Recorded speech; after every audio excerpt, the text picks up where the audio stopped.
Assalamualaikum warahmatullahi wabarakatuh.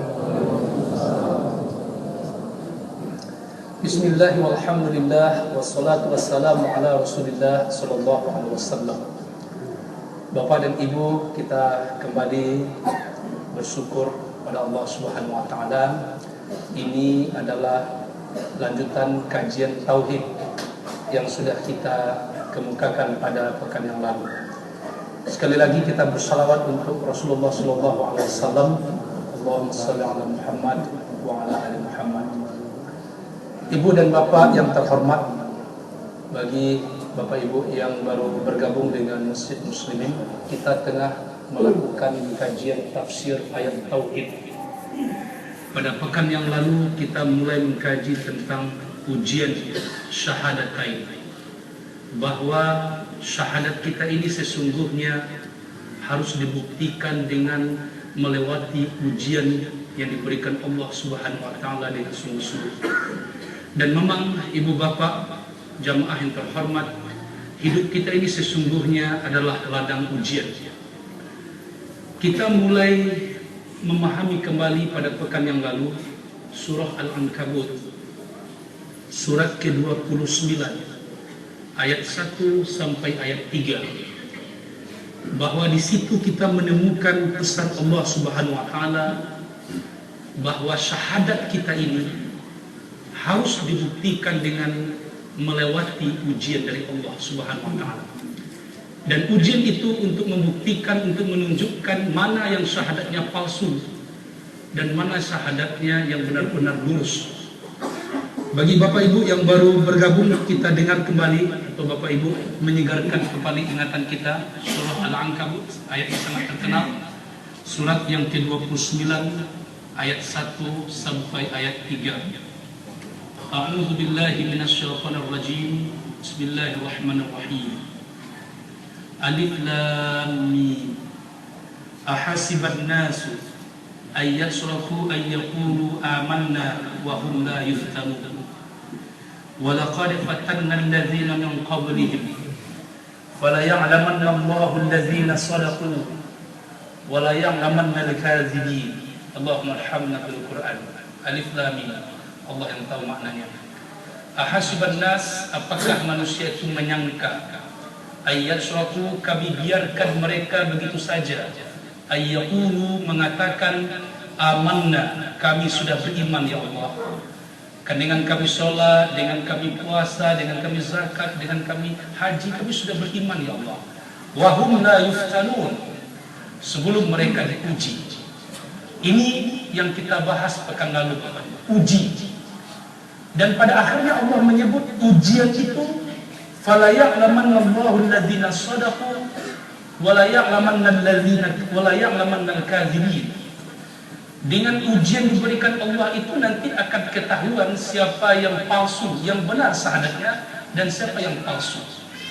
Bapak Ibu, sesungguhnya di dalam kajian tauhid ada 4 ujian yang harus kita hadapi. Dan kita harus bersungguh-sungguh menghadapi 4 ujian ini. Kalau kita pertalikan dengan surah Al-Mulk, surat ke-67 itu, bahwa hidup dan mati diciptakan Allah untuk ujian bagi kita. Siapa yang paling terbaik melewati ujian itu? Begitu tafsirnya. Alladzi khalaqal mauta wal hayata liyabluwakum ayyukum ahsanu amala. Allah menjadikan kematian, Allah menjadikan kehidupan untuk menguji siapa di antara kamu yang ahsan, yang paling baik amalnya. Maknanya apa Bapak Ibu? Yang paling bisa bagus berkualitas menghadapi ujian itu. Ada 4, tidak banyak ternyata dalam kajian tauhid. Pertama, kita diuji dengan perintah. Masih ingat Ibu Bapak? Pekan yang lalu. Ayat-ayat perintah kalau menurut Imam Ghazali sekitar 500-an, karena beliau melihat ayat-ayat hukum.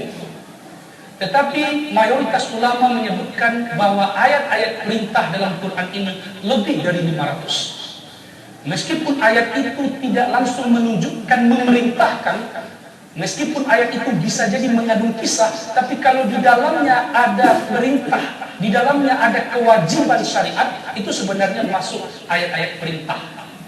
Nah, Bapak Ibu, saya tertarik Pak Riki tadi dari pajak. Bapak Ibu yang belum punya NPWP urus Pak Riki ya. Kalau yang belum punya MPWZ bagaimana Pak Riki? Nomor peserta wajib zakat. Itu di mana urusnya Pak Riki? Nah, kurang tahu ya. Nah, ini ya. Kalau yang tidak punya MPWZ, pertanyaan saya pertama. Yang kedua, apakah zakat bisa mengurangi pajak? Belum putus di Indonesia.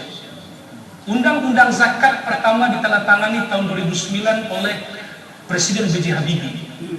Waktu itu Bapak Ibu, saya bedah undang-undang zakat itu bersama mendiang Profesor Nasrul Harun, mantan Ketua MUI, Majelis Ulama Indonesia Sumatera Barat.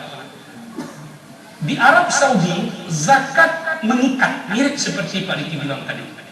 Itu orang-orang yang wajib zakat, datang polisi ke sana, ditangkap, tidak mau bayar zakat, ditangkap. Sehingga Allah memerintahkan zakat itu dengan perintah khuz min amwalihim shadaqatan tutahhiruhum wa tuzakkihim. Khuz itu fi'il amar, kata kerja perintah. Khuz itu ambil, paksa. Tapi undang-undang zakat kita nggak maksa, ya. Jadi Ibu Bapak yang terhormat, itu kan negara Islam. Kalau kita negara apa? Tapi kalau dilanjutkan pertanyaan, kalau orang Islam ingin punya NPWZ bagaimana? Ujung-ujungnya kembali kepada kesadaran sendiri-sendiri. Masa pengusaha kaya zakat dengan kain sarung saja dibagi-bagikan? Hitung dong mirip dengan Pak Riki tadi, berapa persen? Masa zakat kumpulkan orang sekampung bagikan kain sarung begini, kemudian nanti coba Bapak Ibu lihat antrian sampai ada yang meninggal.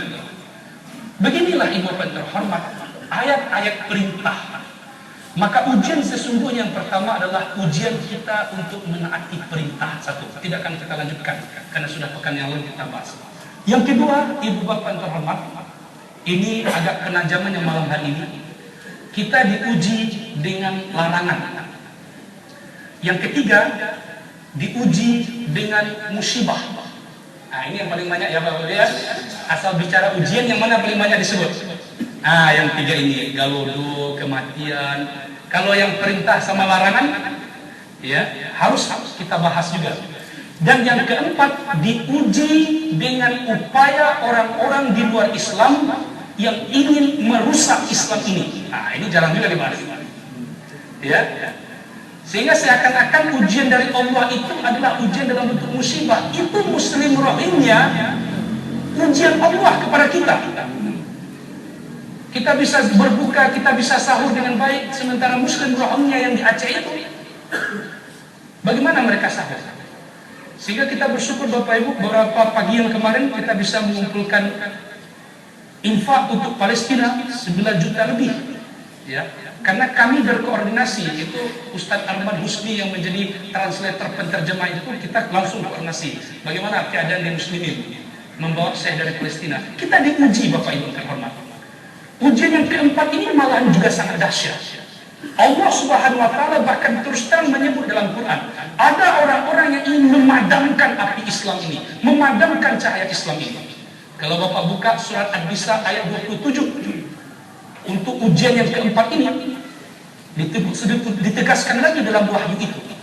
A'udzu billahi minasyaitonir rajim. Yuridullahu ayyatuba 'alaikum wa yuridul ladzina ittaba'una asy-syahawata an tamilu mailan 'azima. An-Nisa ayat 27. Allah ingin menerima taubatmu. Allah ingin kita lurus hidup kita Bapak Ibu. Ayo taubat, wasari'u cepat.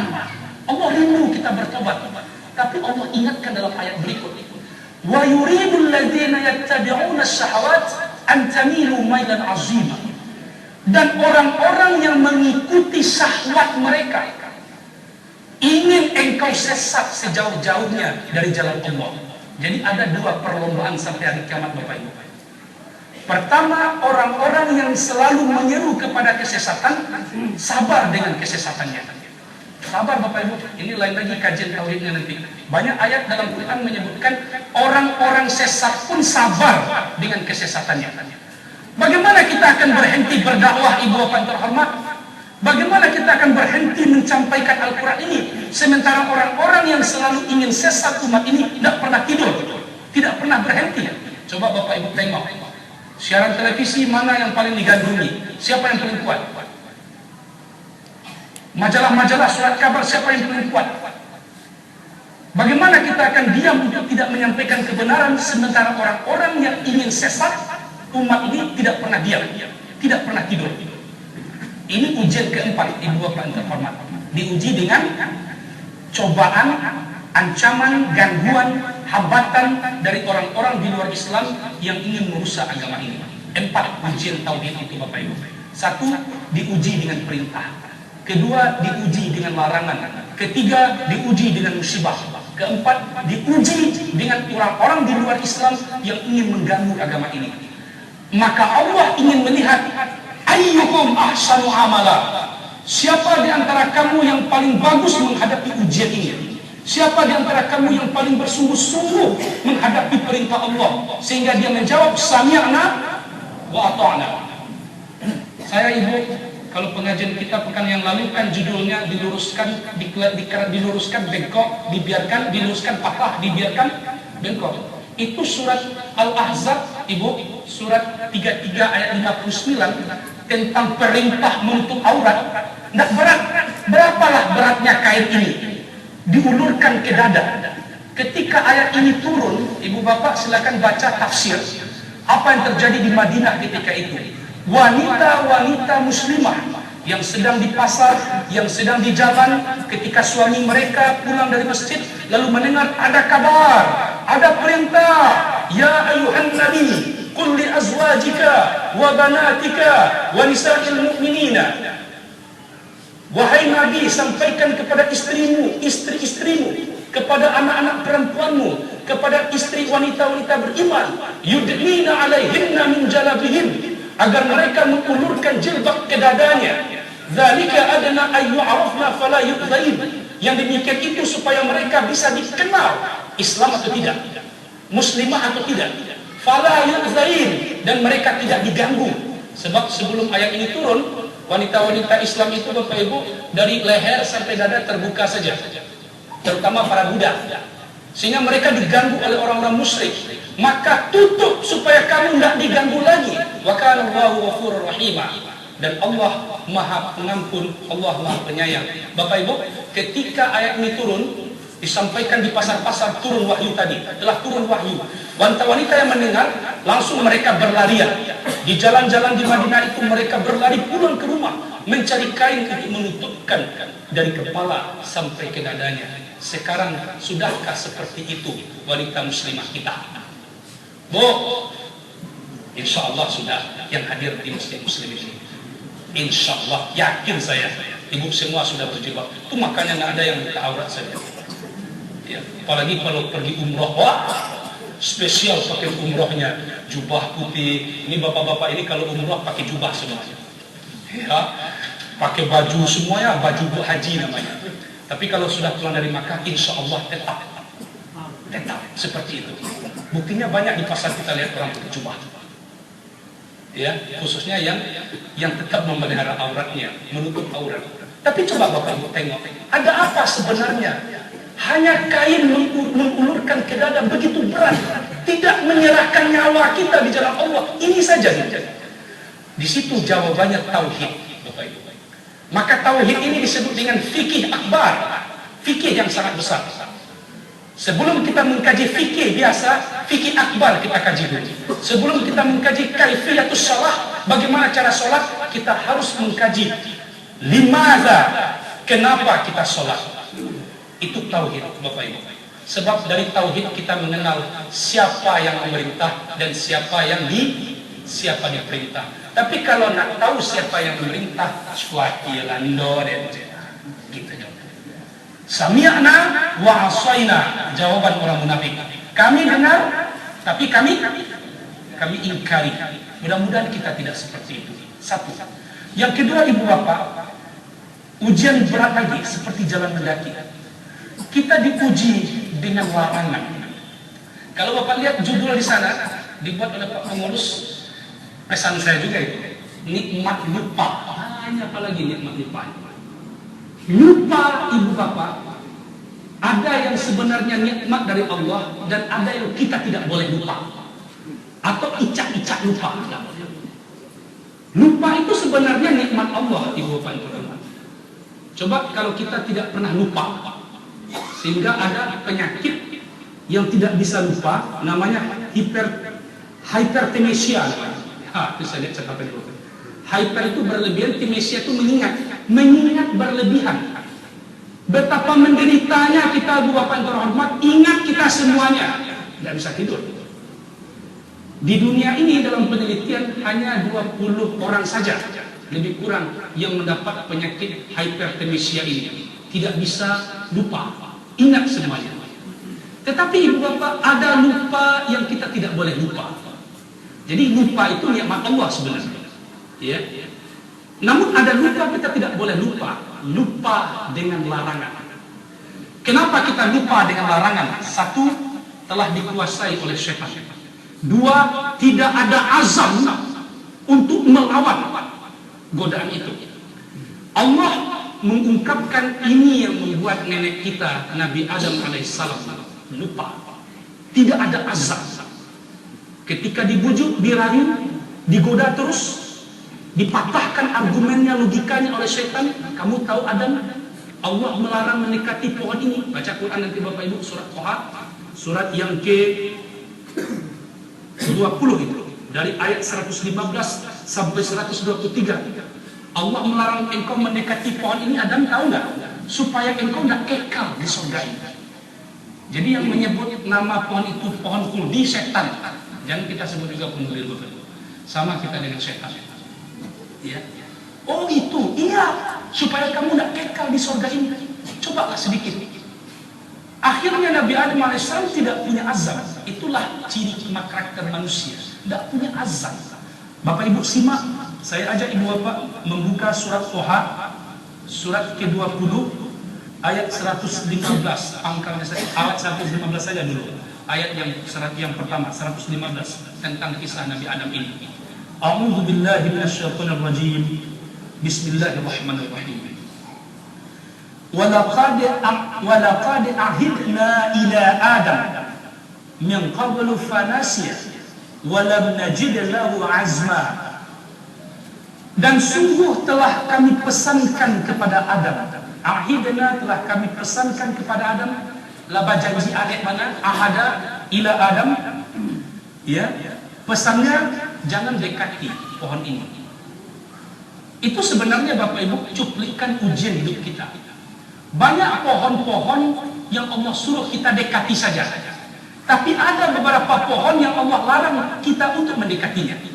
Kalau Bapak Ibu buka surah Al-An'am, surat yang ke-6 ayat 151 sampai 153, ternyata yang diharamkan Allah itu hanya 10. Lebih banyak yang dihalalkan daripada yang diharamkan. Karena semua nikmat Allah adalah halal. Namun haram yang sedikit, itulah azam kita berjuang. Haram yang sedikit bisa saja mengalahkan halal yang banyak. Ibu-ibu gue kolak 20 drum, masukan selemo sekepek. Mana yang rusak ibu? Kolak yang 20 drum tadi yang rusak atau selemo yang rusak? Halal yang banyak bisa dirusak oleh haram yang sedikit. Tetapi dalam haram yang sedikit inilah kita sesungguhnya diminta berazam, berjuang keras untuk melawannya. Tapi itu tidak ada pada diri Nabi Adam ketika dia di surga, di jannah. Allah menyebut dalam ayatnya, fanasya, maka dia lupakan perjanjiannya tadi dengan Allah. Walam najid lahu azma, kami tidak menemukan pada diri Adam itu azma. Apa itu azma? Azam. Azam apa? Kemauan. Ini halal atau tidak? Ayo kita kaji terus. Ya. Ini bank syariah yang ada sekarang, bagaimana tingkat kehalalannya? Bagaimana tingkat bank konvensional? Terus kita kaji terus. Kalau kita sudah bayar zakat, masih bisa nggak kita bayar pajak?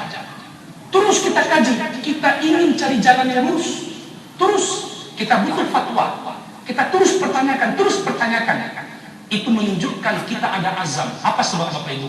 Supaya kita tidak lupa dengan larangan demi larangan dalam Al-Quran. Bapak dan Ibu-ibu yang menghormati, Sebenarnya Ibu Bapak, kalau kita baca Quran dan hadis Nabi, manusia itu dalam menghadapi larangan dari Allah, larangan yang ada dalam syariat Islam ini mirip dengan anak kecil. Anak ketek Bapak Ibu. Anak ketek parangnya yang pertama Ibu pentermat, nyu sering penasaran. Ya Bu, nyu pecik pisau sudah itu dilarang, sering penasaran. Nyu pecik pisau, nyu manjat kanan tinggi, dia sering penasaran. Karena apa Bapak Ibu? Dia langgar larangan itu hanya untuk kesenangan dia. Kan itu anak ketek Ibu Bapak. Ya, sering penasaran. Manusia dalam menghadapi larangan dari Allah juga begitu. Acok penasaran dan dia langgar hanya untuk kesenangan. Ya, tiba-tiba saja kita dikejutkan berita sekian banyak pemuda tewas karena miras oplosan. Kan semua dengan anak.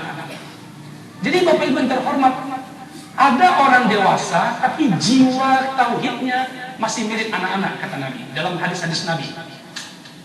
Penafsiran kita dari hadis-hadis Nabi, walaupun secara tegas Nabi tidak menyebut itu, tetapi dari hadis riwayat Sahih Bukhari Muslim, diantaranya hadis Muslim nomor 4234, saya kutip dari Sahih Muslim, Nabi mencontohkan ada perangai manusia ini dalam menghadapi larangan dari Allah seperti anak-anak, dilarang terus juga, dilarang terus juga. Coba Bapak Ibu simak kata Nabi ini, innama masali wa masalun nas, sesungguhnya perumpamaanku dan umatku, antara aku kata Nabi dengan umatku mirip seperti ini. Bapak Ibu, antara awak dan Nabi perumpamanya mirip seperti ini kata Nabi. Kita simak Bapak Ibu. Kamasali rajulis tauqada nara, seperti seseorang yang menyalakan api. Menyalakan api, karena api lah hidup Bapak Ibu, maka datang binatang-binatang melata, datang nyamuk ke dalam api tadi. Lalu apa kata Rasulullah SAW? Falamma adha'at ma hawlahu ja'ala al-farashu wa hadhihi ad-dawabu allati taqa'u fi an-nari yaqa'na fiha. Lalu kata Nabi, nyamuk-nyamuk yang datang ke dalam api tadi terperangkap. Kan dinyalakan api, seseorang menyalakan api, lalu datang binatang-binatang ke api tadi, datang nyamuk-nyamuk, sehingga nyamuk-nyamuk tadi terperangkap di dalam api. Lalu apa kata Nabi? Fa ana akhudhu bihujazikum 'anil nar wa antum taqtahimuna fiha. Aku sudah berusaha memegang ikat pinggang kalian, kata Nabi, namun kalian masih juga menceburkan diri ke api yang sudah banyak binatangnya tadi. Jangan kasih tujuh. Lah dan pacian ikat pinggang kalian, kata Nabi, sudah aku pegang, kalian kasih tujuh, kalian kasih tujuh. Mirip jangan anak Bapak Ibu. Jangan juga dilakukan, dicoba-coba juga. Jangan juga dekati khamar. 3 kali Allah menurunkan ayat sampai dengan akhirnya Allah larang khamar, dicoba-coba juga. Sehingga Bapak Ibu, peraturan daerah kita dahulu di Indonesia ini punya perda seluruh miras dilarang. Tapi Pak Gamal Fauzi sewaktu jadi Menteri Dalam Negeri, beliau itu kan orangnya birokrat. Ada aturan kepres katanya yang lebih tinggi. Sehingga akhirnya di akhir masa jabatan beliau miras diizinkan. Saya simpulkan begitu. 0, sekian % diizinkan dan dijual di tempat-tempat tertentu. Karena katanya tidak ada kepres yang melarang. Sehingga tidak mungkin peraturan daerah lebih tinggi dari kepres. Sebenarnya Pak Gamal Fauzi ini ingin mengurutkan aturan. Nah, sampai hari ini apa yang terjadi Bapak Ibu terhormat? Daerah-daerah kembali membuat peraturan daerah pelarangan miras. Apa sebab Ibu yang terhormat? Kalau orang-orang dari Papua dia mengatakan miras itu, minuman keras itu budaya kami katanya. Ya, sudah adat kami. Kamu dibantah juga. Kalau itu sudah menjadi adat, orang Islam itu tidak adatnya. Kalau begitu bisa nggak miras itu tidak dijual kepada orang Islam? Kalau ada orang membeli miras, lihat KTP-nya, bisa nggak seperti itu? Di sini Bapak Ibu terjadi kekacauan, maka semua kembali kepada diri kita. Miras dijual juga, pada satu sisi kita ingin juga anak bangsa ini selamat, tidak rusak otaknya. Pada satu sisi minuman keras tetap diproduksi. Untung ada surat ya ayuhan nas qu anfusakum wa ahlikum nar. Saya sering merenungkan Bapak Ibu, untung ada ayat ini. hai manusia, jaga dirimu dan keluargamu dari api neraka. Jadi karakter anak-anak yang pertama Bapak Ibu terhormat, nyu ingin coba-coba, satu. Yang kedua, anak-anak itu Bapak Ibu mudah tergoda dengan penampilan kulit luar tanpa tahu hakikatnya. Begitulah kita manusia, mudah terjebak dengan perkara-perkara lahiriah tanpa tahu dengan hakikatnya, sampai pada akhirnya berhala dia sembah. Tanpa tahu, mau tahu, masuk kepada apa sesungguhnya, apakah berhala ini bisa memberi manfaat atau bisa memberi mudarat. Itu contohnya Bapak Ibu. Ketika Imlek kemarin Bapak terhormat, berapa banyak para pengrajin di Jepara itu mendapat pesanan membuat engkong gitu. Orang hanya melihat kulit luar, tetapi tidak sampai kepada hakikat. Buka surat An-Nisa, surat 4 ayat 117 sampai 119. Yang ketiga Bapak Ibu, ba'a karakter anak-anak juga. Tadi di pagahan, jangan pacik ju pisau, jangan manjek ju. Nyo larang manjek ju, dek karena kesenangan lah tarambau manangi. Ya itu Bapak Ibu, lah patah ni maduluang. Ketika sudah terjadi musibah, sudah terjadi mudarat, dia menangis. Itu manusia. Tepat sekali percontohan perumpamaan dalam Quran dan hadis Nabi. Manusia itu dalam menyambut syariat Allah, yuk kadang-kadang bentuk anak-anak Bapak Ibu. Cuba-cuba karena ingin tahu. Lah dapat mudarat, dia menangis. Ya, sudah dapat mudarat, dia menyesal. Itulah anak-anak. Maka Ibu Bapak terhormat, kita tidak mau seperti anak-anak dalam menjalankan syariat ini. Coba Bapak Ibu kita renungkan, usia kita sudah 30, 40, 60. Apakah cara kita menjalankan Islam ini tidak ada peningkatan dari tahun ke tahun? Terutama Ibu Bapak yang terhormat dalam menghadapi 4 ujian Allah tadi, perintah dan larangan. Sebab ketika Allah melarang, pasti di balik itu ada hikmahnya. Allah tidak mungkin melarang sesuatu kalau tidak akan memberikan mudarat kepada kita. Mudah-mudahan Bapak-Bapak Ibu yang terhormat, kajian-kajian seperti ini kita sampaikan kepada anak-anak kita. Sebab jangan sampai mereka menganggap syariat Islam ini beban. Tidak ada satupun syariat Allah sesungguhnya untuk kemudaratan kita manusia. Sesungguhnya di balik perintah, di balik larangan, semuanya ada hikmah untuk kemaslahatan kita. Karena Allah ingin menunjukkan Dia cinta kepada kita. Mudah-mudahan Bapak Ibu terhormat, terjadi insyaallah perbaikan kualitas tauhid kita, dan kita akhiri hidup ini dalam keadaan mempersembahkan amalan terbaik di hadapan Allah Subhanahu wa taala. Sekian Bapak Ibu tausiah tauhid kita malam hari ini. Kita akhiri dengan doa penutup majelis. Subhanakallahumma wa bihamdika asyhadu an la ilaha illa anta astaghfiruka wa atubu ilaik. Assalamualaikum warahmatullahi wabarakatuh.